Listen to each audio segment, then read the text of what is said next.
다른 모든 교회들이 다 부활주일로 예배를 드리죠. 우리 교회는 절기가 없어서 절기를 드리지 않지만 그래도 부활에 대해서 한 번 더 생각하면 좋은 기회일 것 같아서 오늘 부활 설교를 준비했습니다. 제목을 그래서 부활에 대한 생각이라고 지었어요. 여러분 부활에 대해서 어떤 생각을 가지고 있습니까? 죽었다가 살아나는 거예요. 아 그래요, 맞아요. 죽었다 살아가는 거 믿습니까? 아니요. 아니요, 안 믿어요. 아니요. 믿어요. 자, 육적으로 죽고 영적으로 오늘 말씀해 보면 사도행전 지금 17장 우리가 읽었는데 여기가 보면 이제 데살로니가의 유대인들을 피해서 이 바울이 아덴으로 이제 피신을 하게 되죠. 그곳에서 그는 실라와 디모데를 기다리고 있었습니다. 하지만 그는 가만히 기다리고만 있지는 않았는데 왜냐하면 이 섬에는 너무나도 많은 지금까지 그가 경험해보지 못할 정도로 너무나도 많은 우상들이 넘쳐났기 때문이었습니다. 여기가 어디냐면은 지금 우리가 아테네라고 하는 곳이죠. 아테네라고 부르고 있는 곳인데 이 아덴은 아테네 그리고 아덴 이곳은 그리스 헬라 지역에서 여러분 잘 알고 있듯이 과거로부터 지금까지도 문화와 정치, 철학의 중심지였습니다. 특히 과거에 그리스에서 아테네는요 스파르타와 더불어서 그리스의 2대 맹주였죠. 맹주였으면 도시 국가였습니다. 영화 300을 보신 분들이 있을까 모르겠는데 그거 보신 분들은 알겠지만 이 페르시아와의 전투에서 스파르타가 초전에 매우 큰 피해를 입은 이후에 사실상 아테네가 그리스 전역의 통치 도시 국가였다라고 봐도 무방할 것입니다. 이를 통해 아테네는요 자신들의 민주주의 정치를 그리스 전역에 전파할 수 있었고 그로 인해서 정치가 철학자, 문학가, 예술가 등등 자연스럽게 그런 모든 사람들이 이 그리스의 중심 도시인 아테네로 모여서 그 도시를 그리스에서 가장 번영과 가장 모든 문물이 모이는 곳으로 만들어버렸던 것이죠. 때문에 바울이 이곳에 도착했을 당시에 이 아덴이라고 하는 도시에는요 그리스 전역에서 있는 모든 각각의 도시에 섬기는 신들과 온갖 철학자들이 모여서 신학과 철학을 토론하는 그런 장소가 바로 이 아덴이었습니다. 지금은 우리가 아테네 하면은 제일 먼저 떠오르는 게 세계적으로 가장 유명한 관광 도시가 되어서 세계 문화유산 1호인 파르테논 신전을 비롯한 아테네, 니케 신전과 같은 수많은 신전과 각각의 신들을 형상화한 조각품들과 예술품이 있는 곳으로 유명하지만 바울이 이곳을 방문하였을 때 그가 느꼈던 것은요 도시의 화려함이나 예술품에 대한 감상이 아니었습니다. 그는 이 아덴이 우상이 가득한 것을 보고 어떠했을 것 같아요, 여러분? 마음에 격분했어요. 분노가 있었어요. 때문에 바울은 가만히 동료들을 기다리는 것이 아니라 안식일에는 회당에서 설교를 하였고 평일에는 매일 장터에 나가서 만나는 모든 사람들에게 예수 그리스도의 부활과 복음을 전하고 그들과 변론하였습니다. 아까도 얘기했지만 여기는 온갖 철학자들과 어떤 사람들이 다 사상가들과 종교 어떤들이 다 모였던 곳이기 때문에 사람들이 기본적으로 변론하기를 되게 좋아했어요. 변론하기를. 서로 변증하고 변론하고 말싸움하는 거죠. 바울이 전하는 복음에 관심을 가지게 된 그 사람들은요 그를 붙들고 아레오바고 언덕으로 가면서 그곳에서 그가 전하는 복음에 대해서 자세하게 알려달라고 그가 복음을 장터에서 복음을 전하고 부활에 대해서 예수 그리스도의 그 놀라우신 말씀에 대해서 전할 때에 몇몇 사람들이 관심을 보이다가 이거는 우리만 듣지 말고 다 같이 한번 심도 있게 그의 신학과 그의 철학에 대해서 우리가 토론해보자라고 하면서 그를 데리고 간 것이 바로 아레오바고 왔던 거죠. 여기는 전통적으로 그렇게 철학을 토론하고 신학에 대해서 나누는 곳입니다. 이 아덴의 사람들과 거기에 모인 외국인들은요 거의 모든 시간을 사실상 어떤 새로운 것을 말하고 듣는 것, 토론하는 것에 집중하고 있던 사람들이 대부분이었어요. 바울은 그들에게 복음을 전하고 그들에게 하나님에 대해서 설명을 하고 있습니다. 그분이 바로 우주 만물을 지으신 분이시고 우리와 가까이 계시는 분으로서 공의로서 심판할 날을 작정하시고 그래서 죽은 자 가운데서 다시 살리신 예수 그리스도를 통해서 증거하여 주셨다라고 설명하였습니다. 근데 이렇게 그가 설명을 하고 나서 그들의 반응이 참 웃겨요. 32절을 한번 같이 읽어볼까요? 32절 시작. 그들이 죽은 자의 부활을 믿고 어떤 사람은 조롱도 하고 어떤 사람은 이 일에 대해서 내 말을 다시 듣겠다 하니. 자, 그 전까지 우주 만물을 창조하신 하나님에 대해서 설명하고 그분의 어떤 심판 이런 것을 얘기했을 때만 해도 사람들이 또 다른 어떤 종교의 어떤 그 교리구나, 어떤 그들의 설명이구나, 그러면서 그냥 우리가 다르구나 이 정도로 생각을 듣고 있었던 사람들이 예수 그리스도의 부활에 대해서 듣자마자 첫 번째 반응은 조롱이었어요. 지금 바울의 말을 듣고 있는 사람들의 처음에 잘 듣고 있다가 이 부활이 딱 나오자마자 사람들이 조롱을 하기 시작해요. 어떤 사람들은 조롱을 하고 있고 또 어떤 사람도 어떻게 합니까? 다시 듣고 싶어 하기도 하죠. 두 가지 반응이 지금 설명하고 있습니다. 부활에 대한 사람들의 반응이 두 가지뿐이었을까요, 여러분? 그렇지 않을 거예요. 아마 누군가는 무관심하였을 것이고 또 누군가는 자신의 이익을 위해서 이용하려고도 하였을 것입니다. 또한 긍정적으로 다시 들으려고 했던 사람들일지라도 그들이 모두 믿음으로 연결되는 것은 아니었습니다. 그들 중 일부는 정말 순수하게 철학적인 또는 문학적인 또는 학문적인 관점에서 다가오는 이들이 있는가 하면 또 다른 누군가는 온전히 흥미를 가지고 이런 것도 있네 하고 흥미를 가지고 접근하는 사람들도 있었을 것입니다. 지금 아레오바고에 모여있던 이들 중에 과연 몇 명이나 이후에 부활을 온전히 받아들이고 구원에 이르는 믿음을 가지게 되었을까요, 여러분? 제 생각에는 많지 않을 것 같아요. 분명하게 여러분에게 말씀드리지만 부활이 없으면 믿음이 없습니다. 부활은 믿음이 없다면 사실 아무것도 아닌 것입니다.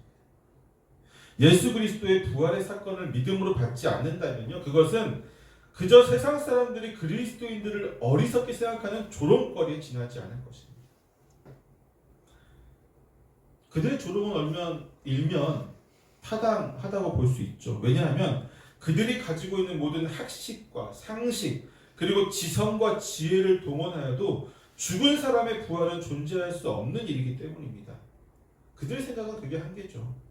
오히려 당시에 대제사장들이 소문을 낸 것처럼 예수님의 제자들이 그분의 시신을 훔쳐갔다는 말이나 또는 자유주의 신학자들이 주장하는 것처럼 제자들이 예수님을 너무 보고 싶은 나머지 그분에 대한 환상을 보았다거나 혹은 그들이 집단 체면에 걸려들었다고 하는 것이 더욱더 합리적이고 이성적으로 이해할 수 있는 말일 것입니다.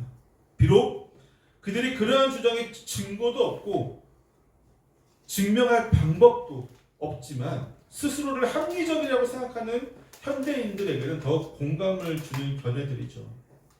여러분 어떻게 생각하십니까? 단순히 예수 그리스도께서 2000년 전에 우리의 죄를 대신해서 십자가에 달려 돌아가시고 그분이 3일 만에 부활하셔서 지금은 하늘로 올라가셔서 우리를 위해서 중보해 주시고 우리를 구원으로 인도해 주신다고 하는 이 핵심적인 교리의 말씀을 온전히 믿는 자, 그 말씀 그대로를 믿는 자가 어리석은 걸까요? 아니면 그렇지 않다고 생각하는 거예요. 그런 사실에 대해서 합리적인 과학적 추론에 의해서 아마 예수는 그때 죽지 않았을 거야. 기절했다가 차가운 돌바닥에서 다시 번쩍하고 정신이 들어서 깨어났던 거란 기절설이라든지 아니면 예수님의 제자들이 집단 체면에 걸렸다든가 아니면 집단 환상을 봤다든지 이런 게 더 이성적으로 맞는 것 같아요? 아니면 정말 그분이 부활했던 것이 더 이성적으로 맞는 것 같습니까?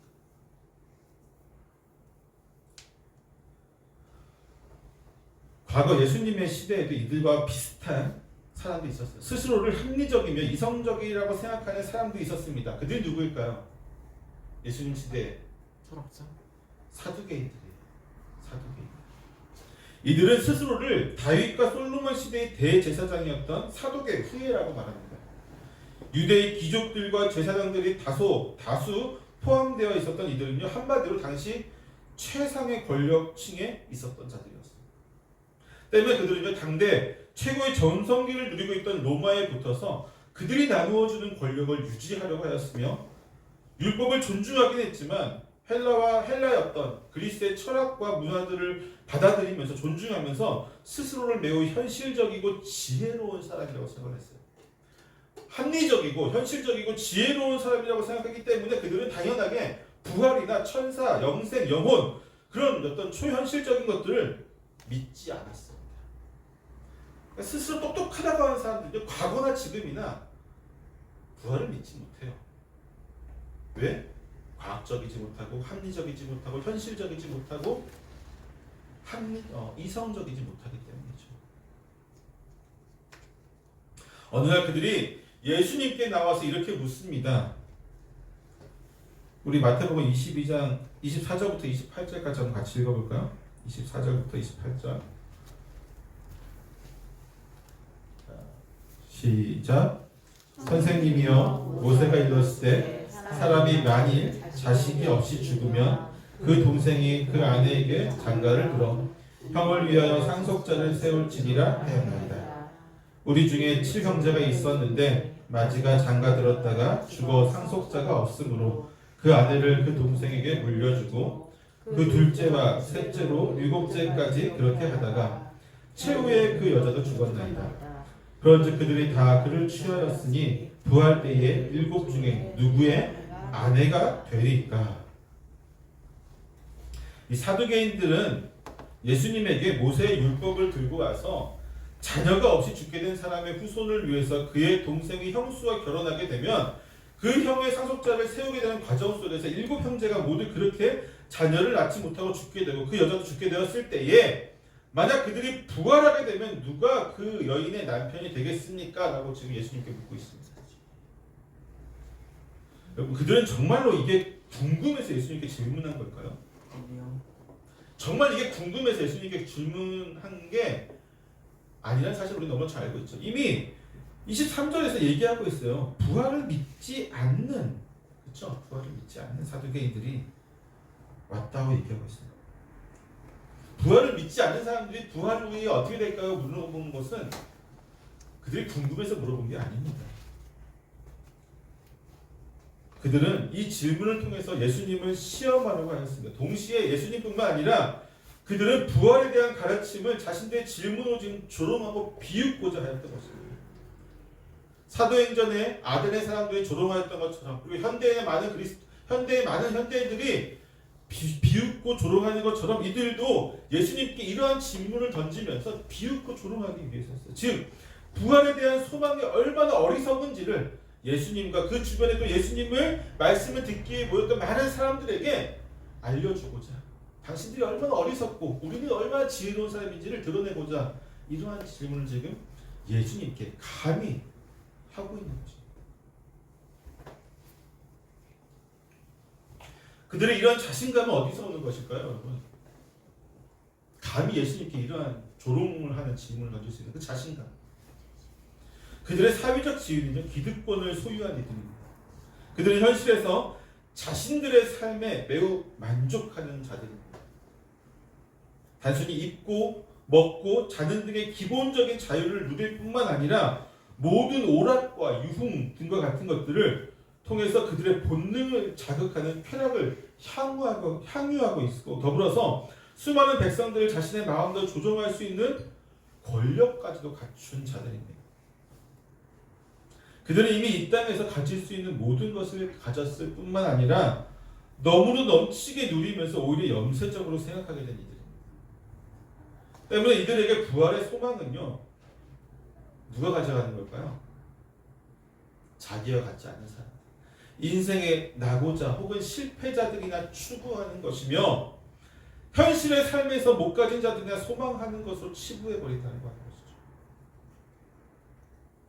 그들이 지금 예수님과 제자들, 그리고 그곳에 모여 예수님의 말씀을 듣고 있는 그 수많은 사람들을 얼마나 어리석게 생각하고 있는가를 바로 그들의 질문에 고스란히 드러나있는 것입니다.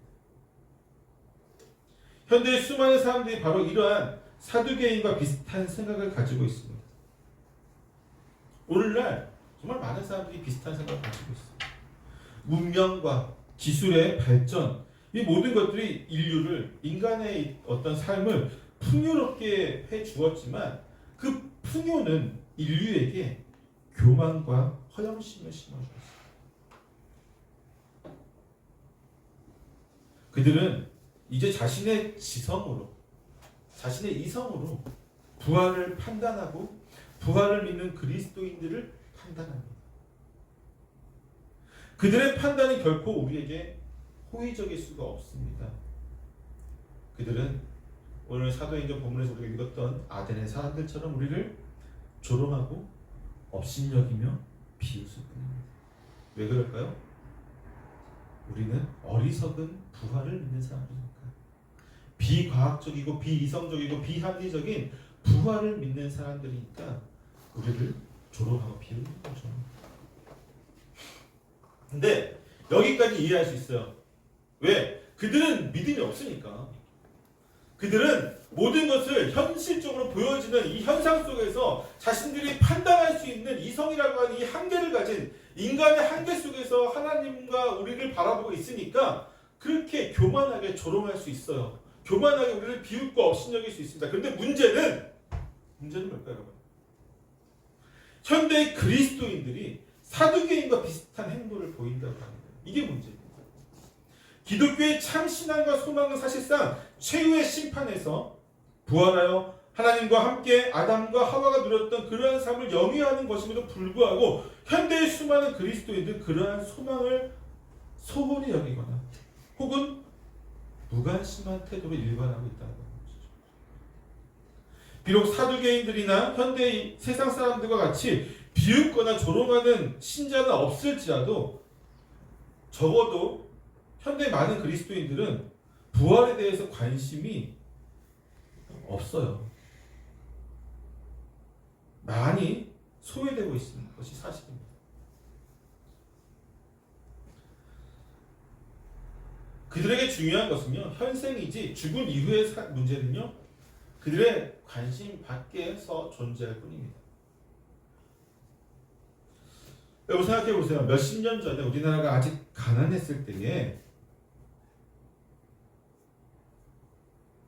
현생에서의 삶의 복을 추구하던 그리스도인의 모습은 절박함이 있었습니다. 한 불과 3, 40년 전이죠. 40년 전, 50년 전. 이 현실 어떤 각박한 삶, 또 가난함 이런 것들을 극복하고자 하는 어떤 절박함들이 있었습니다. 예수 그리스도를 믿음으로 인해서 힘든 현실에서 탈출하고자 하는 욕망이 있었습니다. 이것이 기복주의 신앙이라는 형태로 나타나게 되었지만 현대 그리스도인들에게는 이러한 절박함조차 없는 것이 현실이에요. 더 이상 그들에게 열정을 찾을 수 없고 하나님의 영광과 그리스도의 복음에 대한 명령에 대해서 귀 기울인 이들 역시 정말 소수에 지나지 않습니다. 그리스도인으로서 최소한의 나는 그리스도인, 나는 예배를 드리고 나는 하나님을 믿어 라고 하는 어떤 최소한의 것들, 도덕적인 것과 예의 그리고 믿음을 보이는 몇 가지 행동으로서 자신의 역할을 다 했다고 생각합니다. 그들은 적어도 자신들은 하나님과 성도들 앞에서 부끄럽게는 살지 않았다고 자부를 하고 있어요. 그런데 문제는 뭐예요? 부활에 대해서 관심이 없어요. 이게 참 신앙일까요, 여러분? 왜 부활은 그리스도인들에게 외면받고 있을까요, 여러분? 부활이 그리스도인들에게 외면받고 있는 것은요, 여러 가지 이유가 복합적으로 작용하고 있기 때문입니다.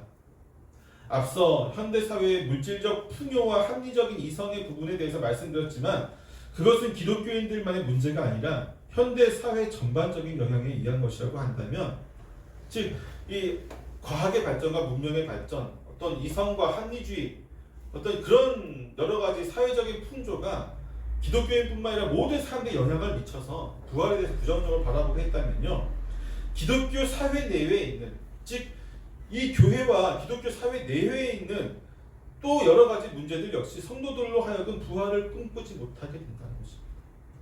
바깥에 있는 문제는 제쳐두고서라도 교회 내에서조차도 여러 가지 문제가 있어요. 예를 들어서 아직도 남아있는, 아까도 얘기했지만 기복주의 신앙의 잔재는요, 신자에게 부활 신앙을 외면하게 하는 가장 큰 걸림돌이 되어집니다.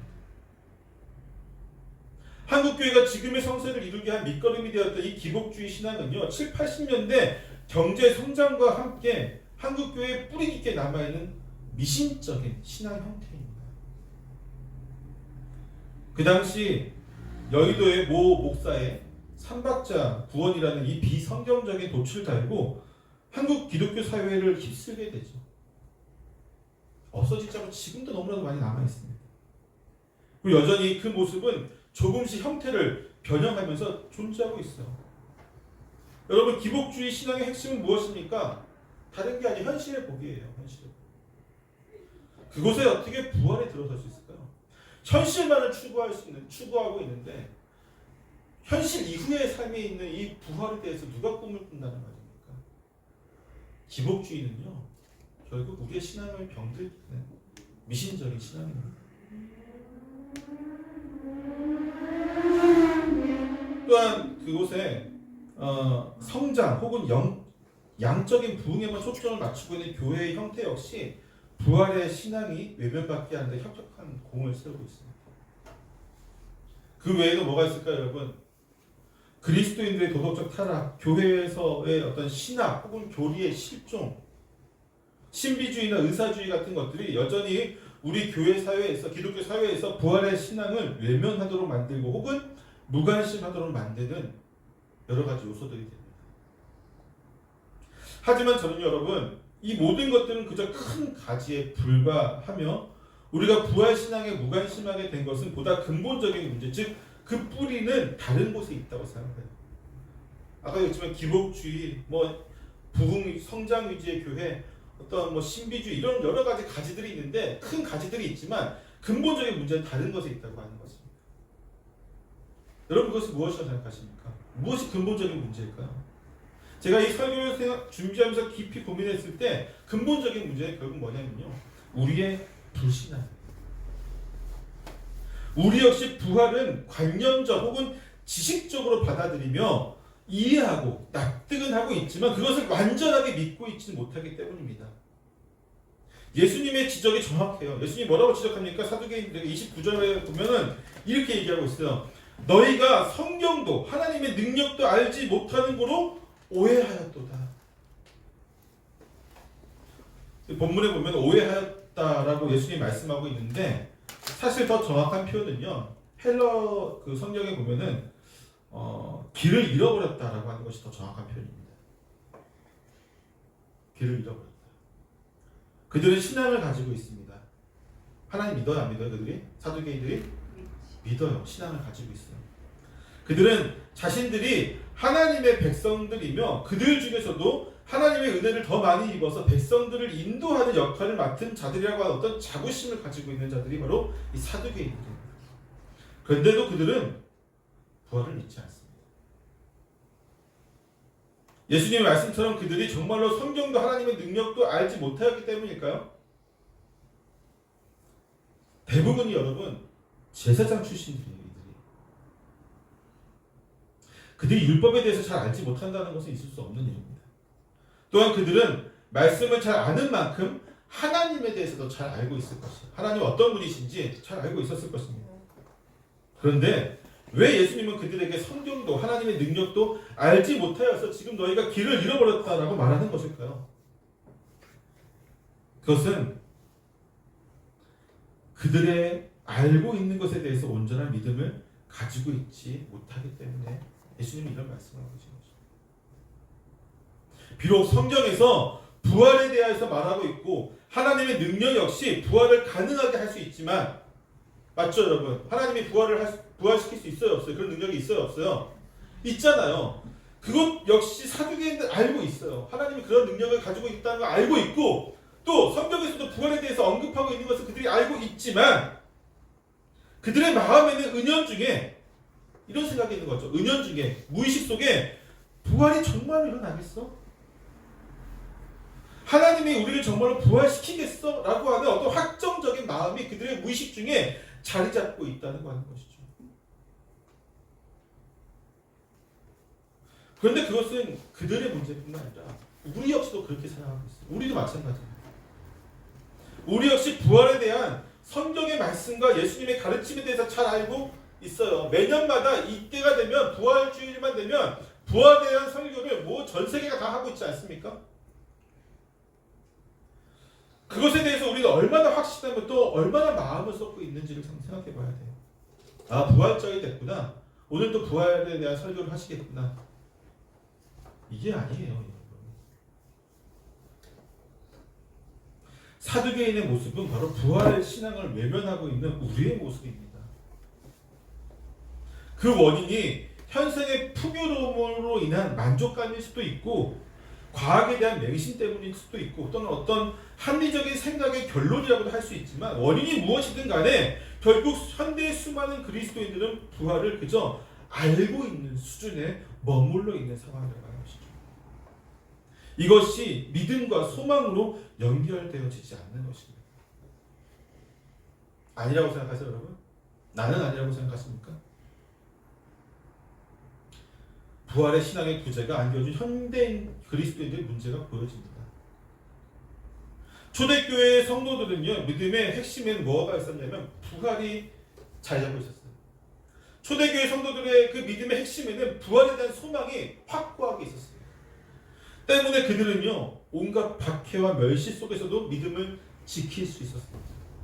왜냐하면 신앙을 지킴으로 인해서 현생에서 지금 그들이 살고 있는 그 삶에서의 박해를 받고 멸시를 당하고 심지어 죽음을 당하게 된다 할지라도 부활과 함께 영원한 생명을 얻게 될 것이라고 하는 그 믿음은 그 모든 상황에서 신앙을 지킬 수 있도록 하는 강력한 능력이 되셨어요.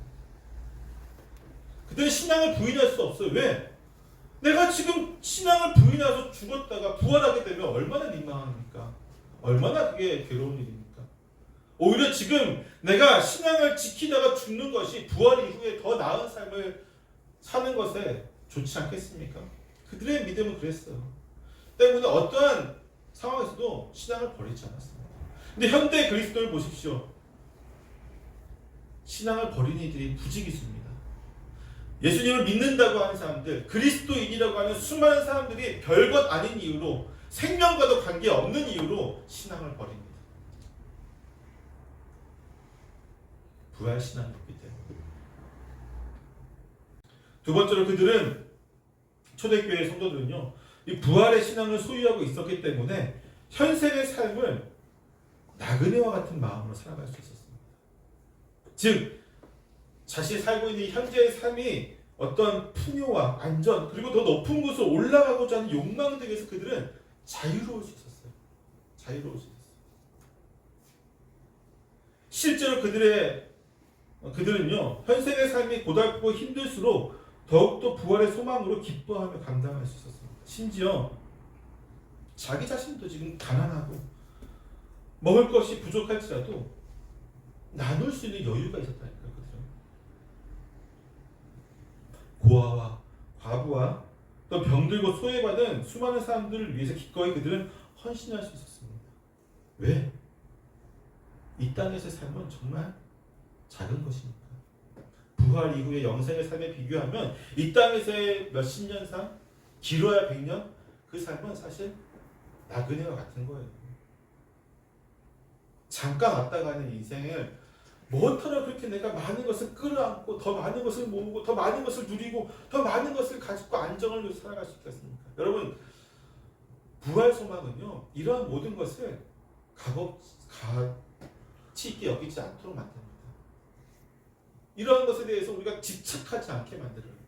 자유로운 마음을 갖게 만듭니다.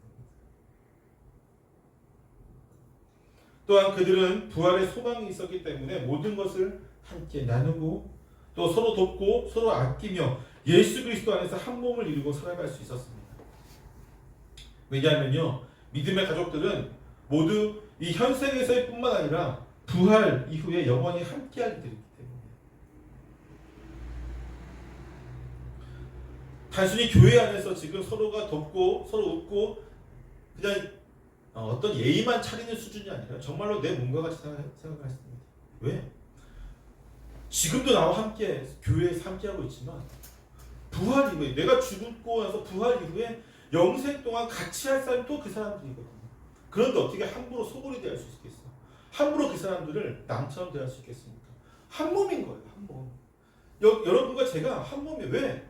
지금 일주일에 한 번씩 만나서 이렇게 일주일에 한두 번 만나서 이 자리에 만나서 예배드리고 교제를 잠깐 하는 것뿐만 아니라 여러분과 저는 정말로 그 부활 신앙 가운데서 영원토록 함께할 자들이기 때문에 누구와 함께? 예수 그리스도와 함께 영원히 함께.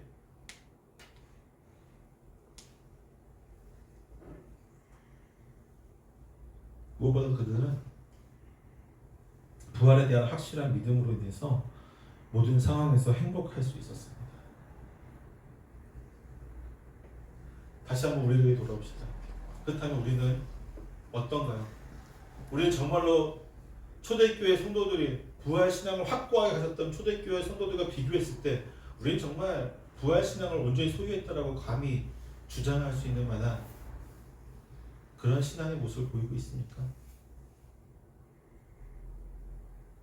비록 그들처럼 박해는 없다고 할지라도, 비록 그들처럼 가난한 어둠이 없다고 할지라도, 그들처럼 삶의 여러 가지 환경들이 정말 절실하지 않다고 할지라도 적어도 우리는 신앙의 문제에 있어서 부활 신앙이 부재 혹은 외면하고 무관심한 것으로 인해서 우리의 신앙이 정말로 건강하지 못하다는 사실은 인지해야 돼요.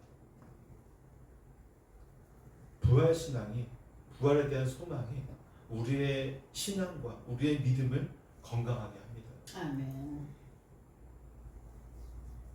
1년에 한 번 있는 부활절, 그냥 부활 설교, 오늘은 예수님 부활했다 하고 달걀 나눠주고 이런 것으로 끝나지 않았으면 좋겠어요. 정말 여러분이 부활 신앙을 소망을 하기를, 또한 그 신앙을 온전히 소유하기를 축원합니다.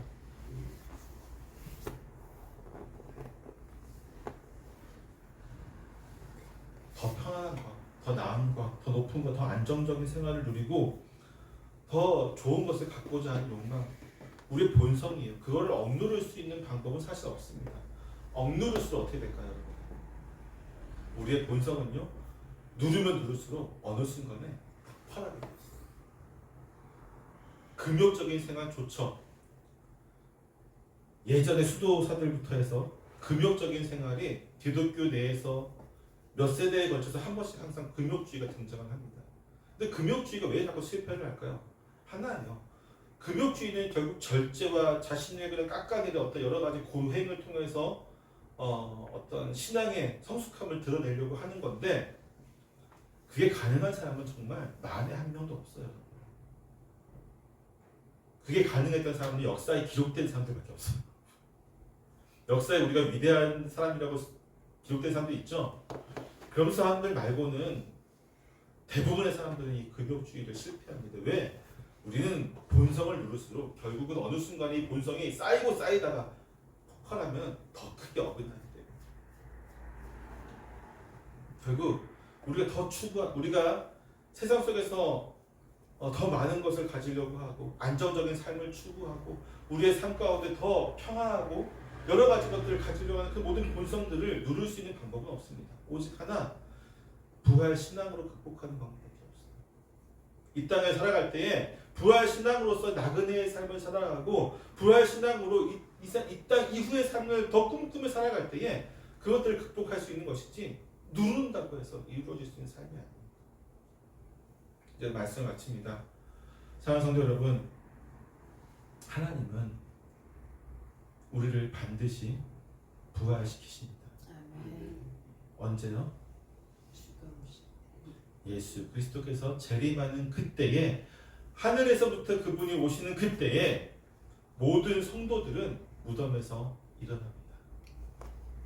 심지어 성도들만 일어납니까? 죽은 모든 자는 다 일어납니다. 최후의 심판.